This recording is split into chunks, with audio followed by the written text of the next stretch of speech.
Right. Is this how you do this?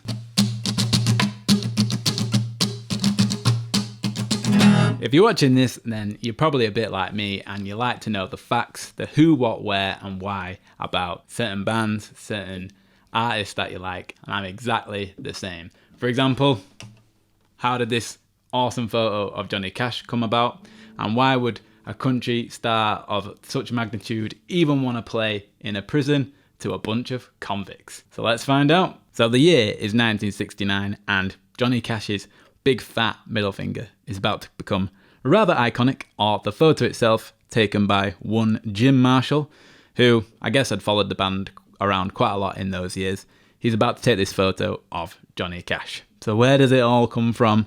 How does this all happen? Well, first, John R. Cash and his band are about to play the second San Quentin gig. So not just one, but two San Quentin State Prison gigs. And the year before this second stint at the San Quentin Prison, just another little famous gig, the Folsom Prison gig that Johnny Cash and his band had also played. So just the year before. So it's California, February 24th, 1969. Johnny Cash and the band are about to play 10 songs for the inmates and, I guess, the guards too. After all, this is one of the biggest country stars ever playing in a prison. I've got a sneaky feeling we might want to learn a little bit about this pretty famous prison before we get stuck into any of the gig. So the San Quentin Rehabilitation Center, as it's known now, was established in 1852 and opened in 1854. San Quentin is the oldest prison in California, the state's only death row for male inmates, and the largest in the United States, which was located at the prison. So I can't imagine that early on there was too many gigs going on.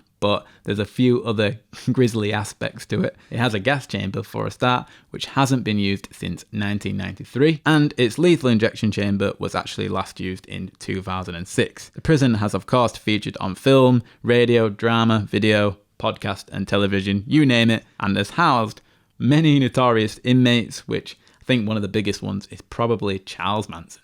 The death row at San Quentin is actually divided into three sections: the Quiet North segregation, known as North Seg, the East Block, and then the Adjustment Center, which doesn't actually sound like the worst bit, but that's actually the part where all the worst of the worst stay. So some of the most gnarly criminals you can possibly imagine. So the question is, why did Johnny Cash even want to play some prison concerts? He campaigned hard to improve the conditions for the prisoners in the US. He lobbied the government for prison reform and performed many concerts inside prisons, one of the most famous of these being the one that we are discussing right now. But there's lots of cool moments, obviously, when it comes to the music. A Boy Named Sue actually featured at this gig, and taken from that concert was Cash's only Billboard Hot 100 Top 10 hit, peaking at number 2. And winning the 1970 Grammy Award for the Best Male Country Vocal Performance.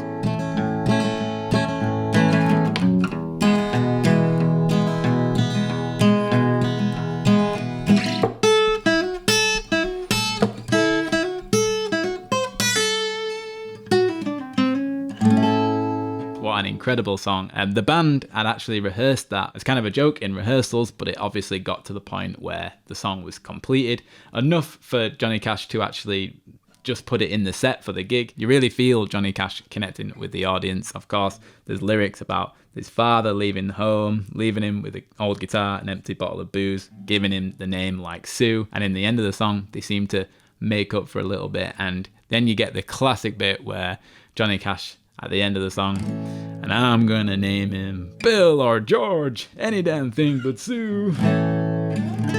And yeah, it's just like a great moment because there's a few laughs and you just really get like, he really has some like rasp in his voice. You can see why that recording just went down so well and why it was a kind of a big hit afterwards. Another really cool song that featured in the gig is the actual song San Quentin, and it's basically about the prisoner's loathing for the prison itself. It received enthusiastic response, as you can see in the YouTube videos, and Cash immediately played an encore because it went down so well.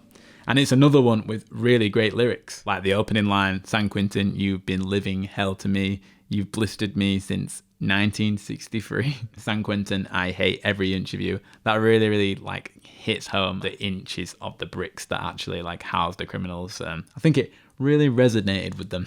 And you've got a really cool opening, which I assume was written by Luther Perkins, but of course in this gig in 1969, Bob Wootton was actually playing the guitar and got a pretty tasty opening line as well, which sounds like super distorted on the recording. It's kind of a bit like this.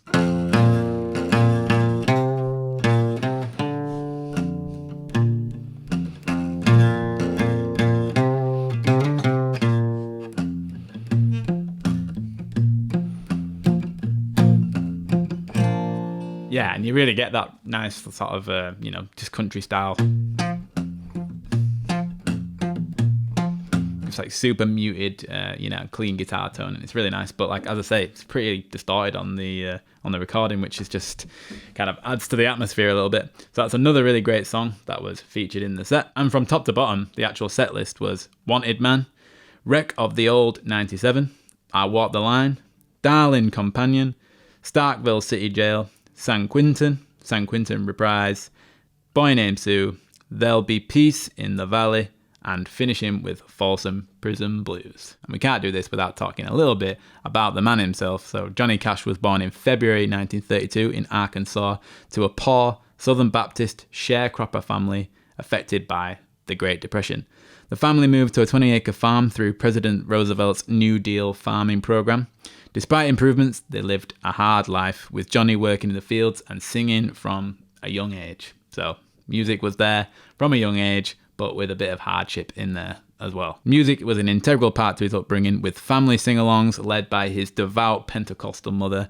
He started writing songs just at the age of 12. Then comes being enlisted into the US Air Force in 1950, serving as a radio intercept operator in Germany, where he bought a $5 guitar, and that's when he started to begin performing. After leaving the military in 1954, he married Vivian, his first wife, moved to Tennessee, and worked as a door-to-door salesman while pursuing music. His first hit came in 1955 with Hey Porter, and then he rose to stardom with the song, you guessed it, Ring of Fire in 1956. So just a year later, and fame was just around the corner. But of course, with fame comes some struggles. By the 1960s, Cash was a major star, performing up to 300 gigs a year. His intense schedule led to addictions to alcohol, amphetamines. He experienced car accidents, legal troubles, and health issues, of course, due to heavy substance abuse. His chaotic lifestyle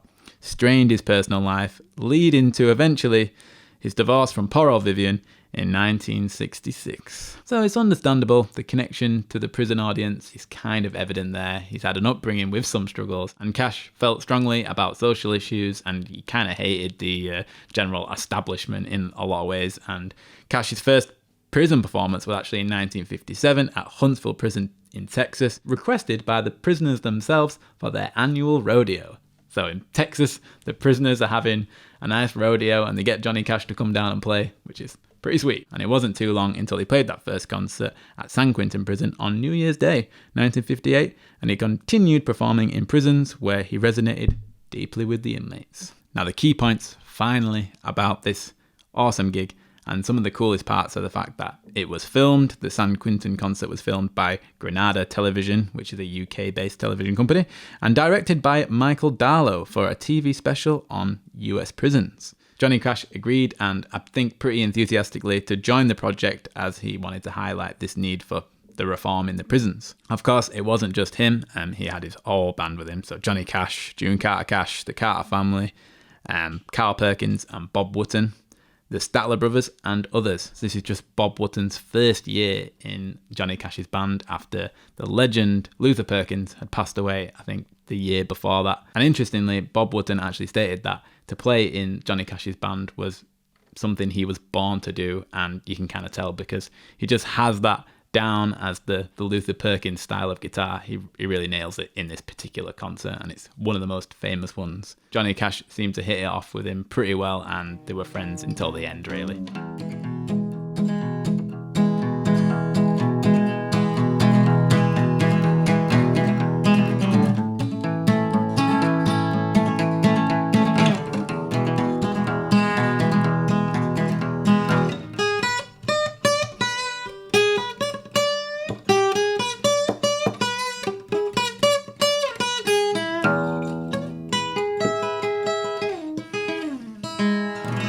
So know, really awesomely, actually, in the Folsom Prison song at the end of this set, he does something really cool. And the first thing he kind of does is just say hello to all the prisoners that actually couldn't make it to the gig, that were just in their cells. He actually says something like they were actually piping it through to the prisoners so they can hear the concert, but then he just says a really specific hello just to them, which is kind of weirdly nice. And yeah, I think obviously he did feel very passionate about the issue. So they did get a big hello and they got a big shout out. And yeah, in what an awesome song. And yeah, he seems to think that they had a pretty good ball at the concert and they just freaking smashed it. Folsom Prison Blues is like at breakneck speed. So of course the atmosphere and general audience participation was pretty full on, lots of clapping, lots of enthusiasm, and the prison audience was rowdy yet deeply moved to what I saw, showing respect for Cash even and all the family members. The performance reflected Cash's ability to connect with the inmates by empathising and speaking to many of their experiences and just generally being like a pretty standout dude, really. Cash cursed frequently during the show, which thrilled the audience, but was censored by the record label. And to be honest, I imagine that actually kind of suited him down to the ground, because he didn't like the Nashville establishment. He didn't probably like the record label. He didn't probably like the people recording it, which is a fact. And yeah, so kind of worked, and he just got to generally be a bit of a badass, even though they censored it, which in a weird way just makes it a bit more cool. The concert was part of a series of live prison albums, including the Folsom Prison gig.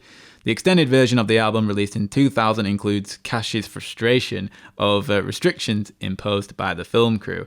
Now, this is kind of when we get into the point in which we discover a little bit about that famous photograph. As I say, in this extended version and this kind of like legacy one released by Columbia in 2000, Cash is heard expressing frustration at being told what to sing and where to stand.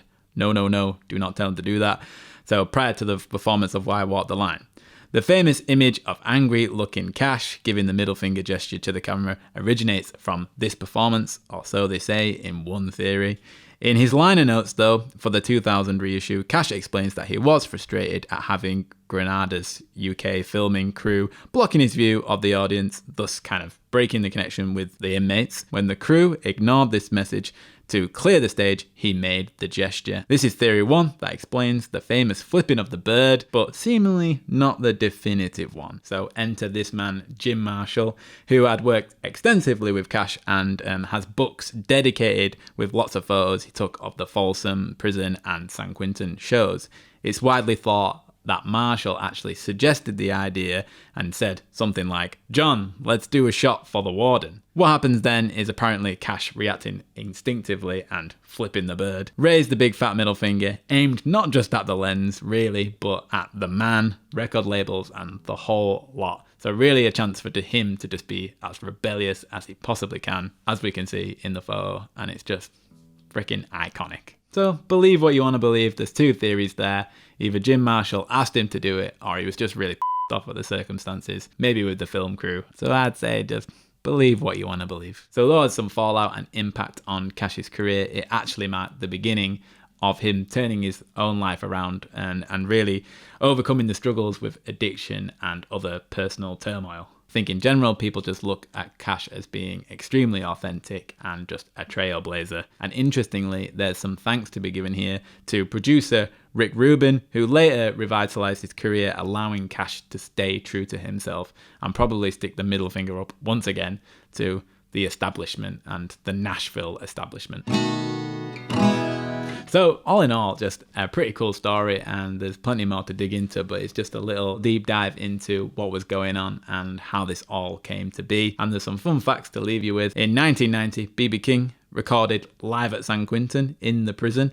It won a Grammy Award for the Best Traditional Blues Album in 1991. But Cash and even B.B. King weren't the only ones. In 2003, Metallica actually filmed their music video for their song Saint Anger, which featured some of the guards and inmates from San Quentin, and also actually included the new bassist Rob Trujillo at that time for the first time since the band introduced him. And parts of this filming of the Saint Anger video and behind the scenes were included in the group's Some Kind of Monster documentary film that they released in 2004. But yeah, all in all, what a cool story, and I hope that answered a few questions, because it did for me. I learned a few things along the way, and just how this awesome photo came to be and why Johnny Cash even wanted to play in prisons in the first place. All in all, what a guy, and what a musician, and just incredible band and incredible story. And give it a listen, because it's got some serious vibes just coming from the whole recording, and even on YouTube watching it, it can be quite moving, to be fair. So I'll see you at the next one when we learn the who, what, why of something else pretty cool, and give it a like and subscribe if you want to stick around for some of that stuff. See you in the next one.